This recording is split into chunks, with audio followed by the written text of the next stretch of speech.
My name is Igor. I studied here in Zurich at the university very close to the center called HackZurich. I focused in electrical engineering. And for me, it was always very important to do more than just studying the theory. The university is very theoretical. So I always took any opportunity to build actually prototypes, to build something. And I think the very first time I went to a hackathon was actually organized also by Jonathan and Rasmus. It wasn't the HackZurich itself, it was the ETH Entrepreneur Hackathon. Yeah.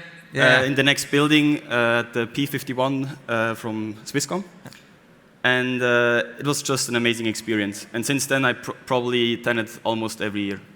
What was your favorite part, right? So did you know the team that you met at HackZurich, or did you really actually come together at the hackathon? I only knew one guy, Heikki. We already had in mind to start something after the hack. And the other two guys, we just met there randomly.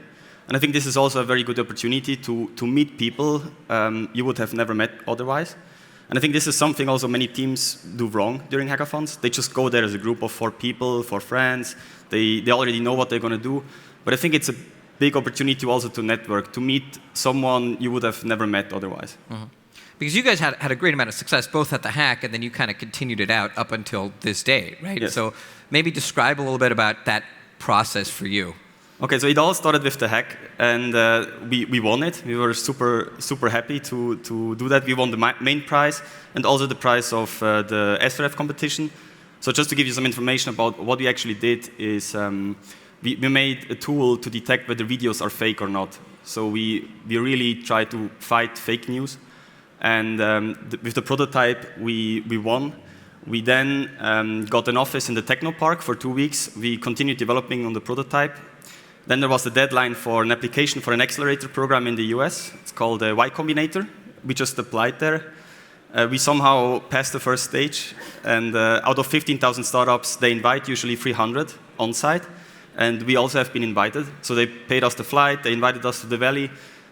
We went there. And then we had a 10-minute fireside chat. They just asked us really a lot of questions. And actually, they just flew us in for those 10 minutes.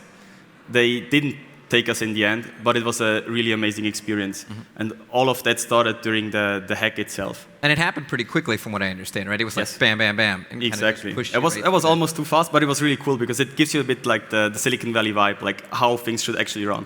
Mm-hmm. And how did it continue from there? Like where are you guys now? Because I know you mentioned you were doing a pivot, something along those lines. Yes, I mean, that's something startups have to do, right? You start somewhere, and then you're going to realize, oh, okay, maybe we are too early, maybe there's not a market yet, or maybe there's not even a market you could monetize. And if you talk to VCs or acceleration programs, they usually want to see the big numbers, like, how can you turn this into a billion-dollar company? And if you cannot really answer all those questions from the beginning, you're going to have an issue in raising money. So for us, this was also a learning, so we had to adapt, we had to pivot. Mm-hmm.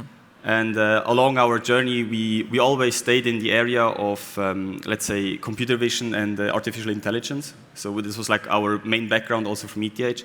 And we kind of started talking more and more to customers, trying to figure out what really the problems are. Because during the HackZurich, it was more something us personally concerning, like fake news will be a big problem in the future. Like how can we help fighting this problem? Makes sense. And what advice would you give to people that are going to attend HackZurich? Is anybody here attending HackZurich later? This week? Okay, I think... You should actually, that's my advice to you. You should attend the HackZurich. Because also during other hackathons, there are lots of corporate people as well, even older people. I think the oldest person I met was like 60-something. I had no clue about coding, but still, it's a very good experience to learn something new, getting out of your comfort zone.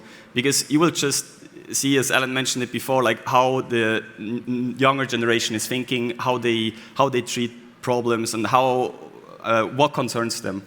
And I think what's interesting is too, when you bring a problem to a hackathon, right, or just an idea or an input, it's what people do with it, which is interesting just to see. Not even just if a product comes out of it, but just the approach and the different views that people get to it, right? Yes. So for us, it's really the crazy thing is actually to build a prototype in 1 weekend. And you don't just want to build a technical prototype, but also something actually you can show, right? You have to sell it in the end. And this is, I think, the tricky part. Like you have to build something which is technically reasonable. You have to know it's possible to build it, but still you have to build this whole story around it. And then you're just going to show it to a lot of people. You're going to give it into their hands so they can try it out and give you feedback. Perfect. Thank you. You're going to be around, so if anybody has any questions, feel free to ask him. You'll be running around the whole thing, and we can do that. Perfect. Thank you, Igor. Thank you very much for coming out, and congratulations again on Hack.